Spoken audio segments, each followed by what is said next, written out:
Amen. L'enfant souffre ou ne souffre pas? Il souffre. Est-ce que cette souffrance-là, c'est pour son bien ou c'est pas pour son bien? Les épreuves viennent parce que Dieu nous aime. Oh, parce que Dieu nous aime. Il va prendre la situation là difficile qui va venir, mais il permet que tu la vives à faible dose. Oh, à faible dose. Parce que lui-même dit ceci, il ne permettra jamais que ça arrive au-delà de ta foi.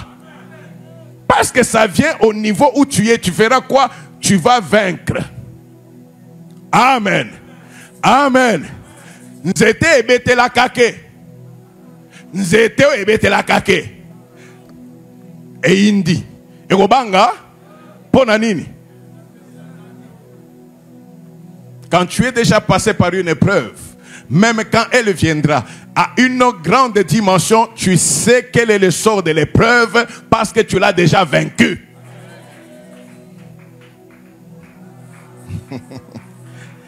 Alléluia.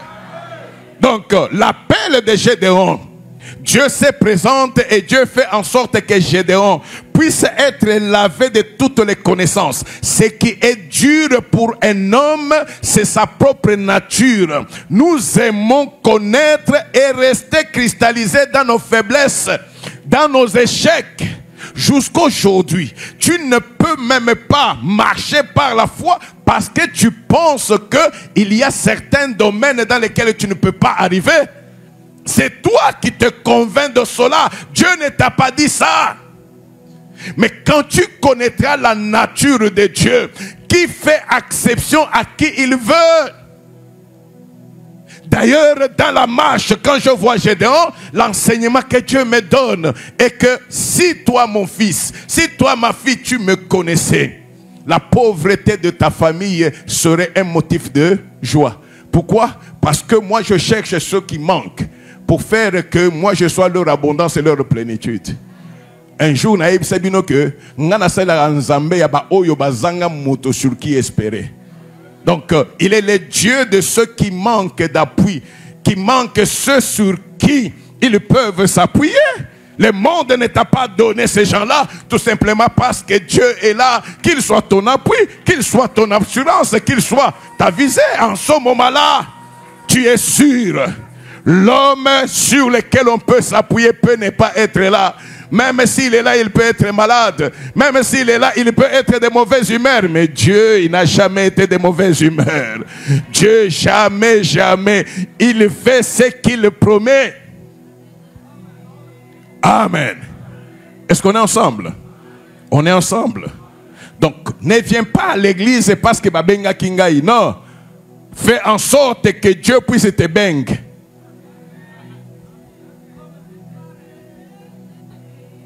On est ensemble, hein? Amen. Il y a quelqu'un qui a aussi appelé. Prenons Samuel. Il est là, il est né et il est confié à Dieu. Amen. Il est confié à Dieu. Il travaille dans la maison de Dieu. Il y a beaucoup ici qui travaillent dans la maison de Dieu. Beaucoup. Même ici, maintenant. Mais qui ne sont pas encore connus, qui ne connaissent pas encore Dieu. Tu as fait des années à Hosanna. Tu travailles, tu touches à tout. Mais tu ne connais pas encore Dieu.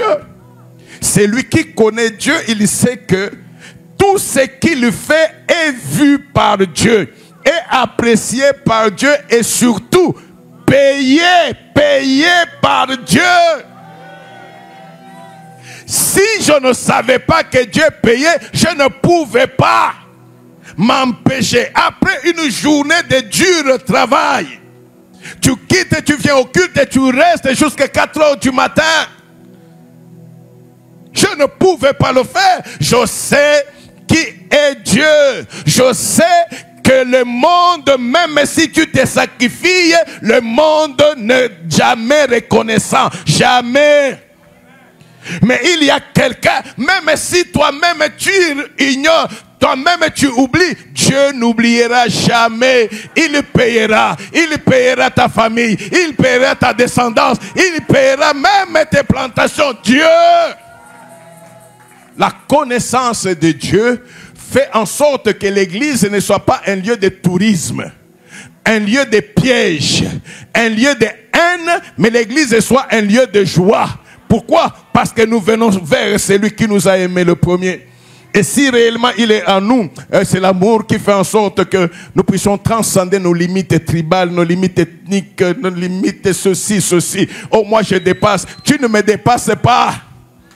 Amen. Alléluia. Comme nous sommes là, il n'y a personne. Personne. Là, je peux prophétiser avec précision.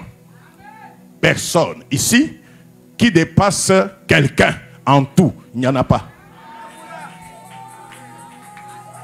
Il n'y en a pas. Dans la vie, sois calme, sois souple, tout est équilibré. Tu me dépasses parce que tu es de teint clair, moi je te dépasse parce que j'ai le teint sombre. Ah oui, tu penses que partout on va chercher la même chose? Amen. Tu me dépasses parce que tu as beaucoup de cheveux, je te dépasse parce que j'ai la calvitie. J'ai ce que toi tu ne peux pas avoir. Vous mourrez dans des complexes inutiles. Inutiles. Tu ne peux pas dépasser tout le monde en tout. Non, chacun est champion dans un domaine. Chacun est champion dans un domaine. Et c'est ce qui fait que Dieu nous met ensemble pour dire, tu as besoin de l'autre. Tu as besoin de l'autre. Dieu n'est pas fou. Il ne peut pas tout te donner pour que tu dépendes aussi des autres. Voilà un exemple. La femme là d'un serviteur de Dieu. L'homme a servi Dieu, il est mort. La famille est restée dans des dettes. Amen. L'homme de Dieu arrive. Le prophète arrive chez elle. Elle donne ses plaintes. Mon mari servait Dieu. Moi j'ai appris que Dieu n'abandonne jamais. C'est vrai, il n'abandonne jamais. Quel est ton problème? Il a laissé des dettes. Et là même pour vivre c'est un problème. Est-ce que l'homme de Dieu doit donner l'argent? Non. Il dit, ok, prends les vases que tu as. Va voir tes voisines. Amen. Ramasse tous les vases qu'elles peuvent te donner. Et amène ça ici. Le peu d'huile qui reste là, c'est ça ta richesse. Parce que Dieu agit toujours à partir de ce que tu as. Pas à partir de ce que tu auras. Non, à partir de ce que tu as. Amen. La leçon qui est là, c'est quoi? Ton mari était serviteur de l'Éternel. Très bien. Si ton mari était le serviteur de l'Éternel, c'est que tu dois être en bon terme avec tout le monde. Et si tu es en bon terme avec tout le monde, c'est ça ta richesse. Va prendre les vases. Alors imaginez que cette maman-là ne s'entendait avec personne. Elle n'allait pas mourir. Elle allait mourir de faim. Amen. Ne fais pas de gros dons. Non, non. Celui qui n'a rien aujourd'hui, c'est ta bénédiction à toi de demain. Qu'on ne te trompe pas. Même si tu es déjà avancé, la vie ici, nous la connaissons le jour où nous sommes. Le lendemain appartient à Dieu. Sois bien avec tout le monde, non pas parce qu'il te plaise, mais à cause de Dieu. Amen. 1 Samuel 3:9. Et il dit à Samuel, va, couche-toi, et si l'on t'appelle, tu diras, parle Éternel, car ton serviteur écoute. Et Samuel alla se coucher à sa place. L'Éternel vint se présenta et il appela comme les autres fois, Samuel, Samuel. Et Samuel répondit, parle, car ton serviteur écoute. Amen. Alors l'Éternel dit à Samuel, voici, je vais faire en Israël une chose qui étourdira les oreilles de quiconque l'entendra. Amen. Il a grandi dans l'église. Mais la Bible dit qu'un jour, c'est lui qui est le maître des temps et des circonstances, savait que l'enfant devait passer à une autre dimension. Et il a appelé l'enfant lui-même. Samuel répond, Mais il va répondre chez qui? Chez Élie, chez les pasteurs. Écoute, je vais te dire une chose. Je suis ton père spirituel, mais je suis ton coach. Je ne suis pas celui qui t'a engagé. Amen. Je ne suis pas celui qui t'a engagé. Mon rôle, c'est de te dire, voilà comment les jeux vont se faire. Voilà comment tu vas te positionner. Mon rôle, c'est aussi de te dire, écoute la voix de Dieu. Moi, je te donne les grandes lignes. Celui qui te donne les détails, c'est lui. Parce que même moi, ton père, je ne sais pas ce qu'il fera avec toi demain. S'il ne me le dit pas, je ne le saurai pas. Mais Dieu te le dira à toi obligatoirement, parce que Dieu ne surprend jamais.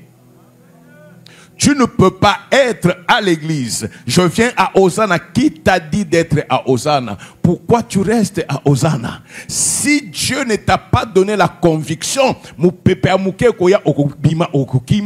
et tu perdras ta bénédiction. Mais si c'est Dieu qui t'a convaincu, même si tout un groupe venait pour te dire, Hosanna les églises, il y a Satan, tu regarderas, tu dis, j'aimerais rester avec le Satan qui sauve, que aller avec Dieu qui me laisse dans les liens.